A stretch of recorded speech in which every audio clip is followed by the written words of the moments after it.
Welcome to the Wine Fine Talks. Today we have a very special guest with us from France, from Beaujolais actually. It is the grandson of Georges Duboeuf, Adrien Duboeuf-Lacombe. Thank you so much for joining us. Bonjour Carolyn, I'm super happy to be here with you today. Well, you know, I'm a huge fan of Georges Duboeuf wines. I always have been because they're so affable, they're versatile, they're juicy, they're lovely. Now, Georges Duboeuf, he was your grandfather and he earned the moniker, if you like, of King of Beaujolais. How did he earn that? Well, our family has been producing wine since the 17th century. Obviously, we are very famous for our Beaujolais wines today, but it's only my grandfather who was the first one to started to produce wine in Beaujolais. We used to produce wine in the Puy-Fuissé area at the border in the Mâconnais region.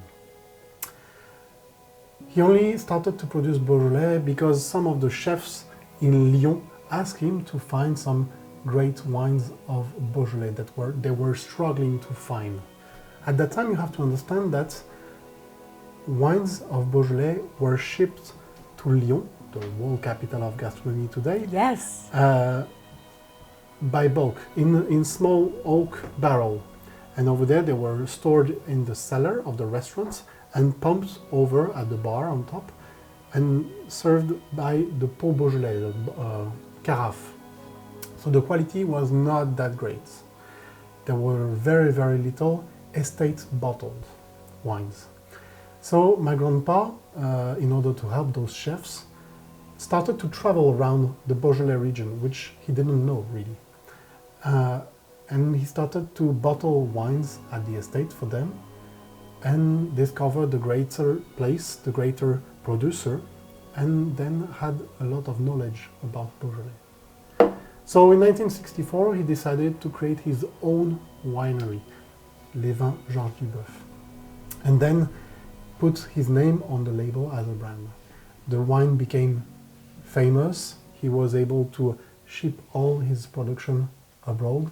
Now we ship 80% of our production in 120 countries around the world. So would it be fair to say that, you know, his idea of estate bottling Beaujolais was at the time quite revolutionary?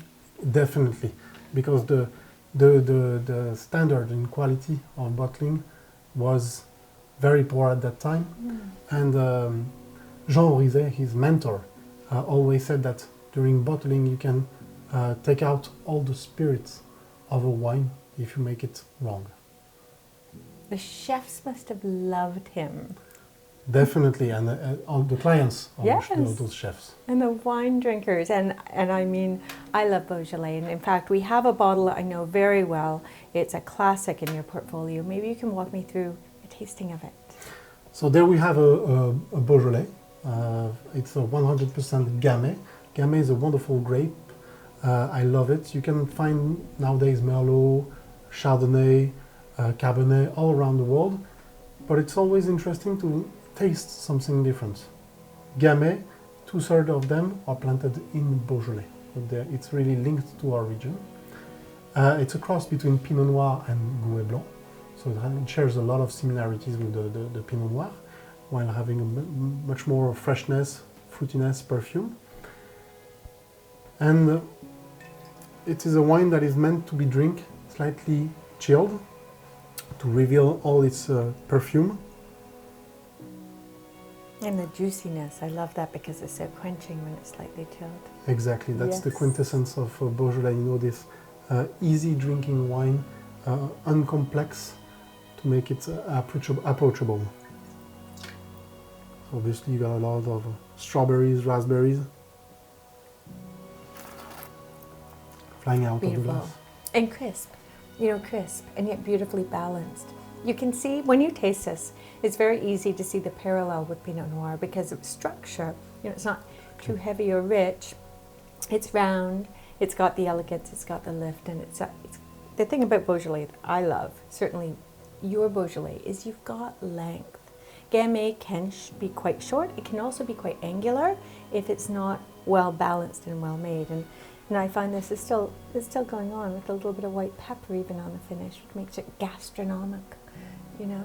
Exactly, and it's low tannin structure. It's acidity, which makes it really fresh. Makes it pair with a lot of different kind of food. Well, on that note, you have to tell me, what's your favorite food to pair with this? And don't say cassoulet. No, not at all.